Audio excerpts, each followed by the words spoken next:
Bagian ini digunakan untuk menyertakan pustaka standar input-output C++. Bagian ini digunakan agar tidak perlu menuliskan std sebelum fungsi seperti count atau n. Selanjutnya, pada bagian ini pointer ke array dinamis yang akan menyimpan elemen-elemen yang akan diurutkan.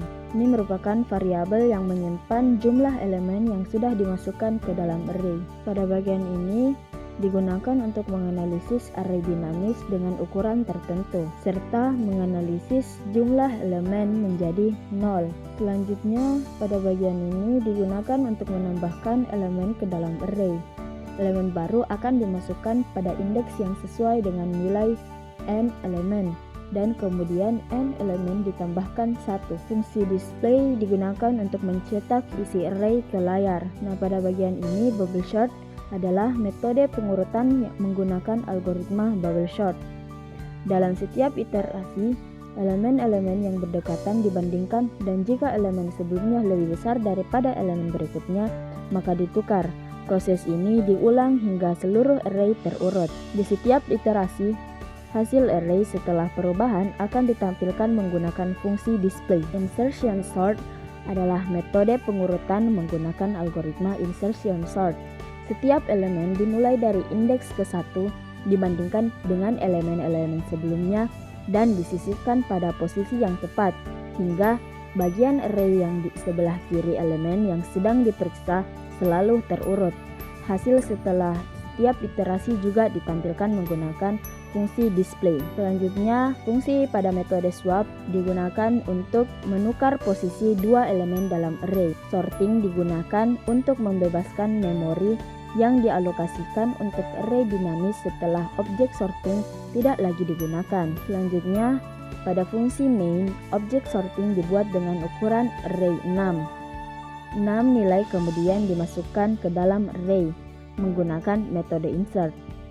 Program pertama-tama menampilkan array sebelum pengurutan, lalu menerapkan bubble sort dan menampilkan hasil setelah setiap iterasi. Setelah itu, insertion sort diterapkan dengan cara yang sama. Program menampilkan hasil setelah setiap metode pengurutan selesai. Pada bagian ini digunakan untuk operasi input-output seperti count.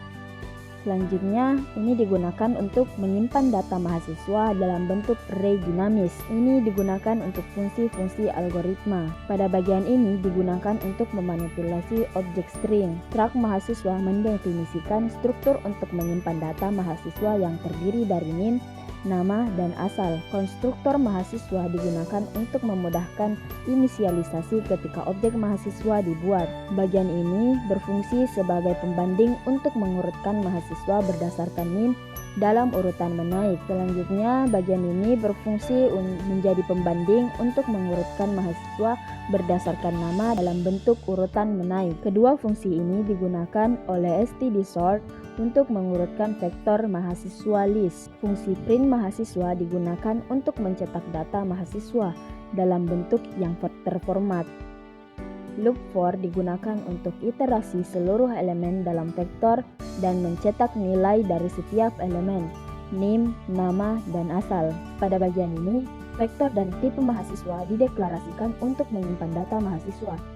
Mahasiswa ditambahkan ke mahasiswa list menggunakan pushback. Setiap mahasiswa disimpan sebagai objek yang berisi NIM, nama, dan asal. Print mahasiswa pertama kali dipanggil untuk mencetak data mahasiswa sebelum diurutkan.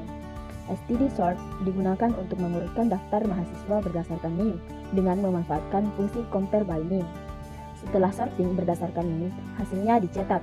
Kemudian, daftar mahasiswa diurutkan berdasarkan nama dengan menggunakan fungsi compare by name, dan hasilnya juga dicetak. Selanjutnya, pada bagian ini berfungsi mengurutkan elemen-elemen pada vektor mahasiswa list berdasarkan dengan NIM dengan menggunakan compare by name.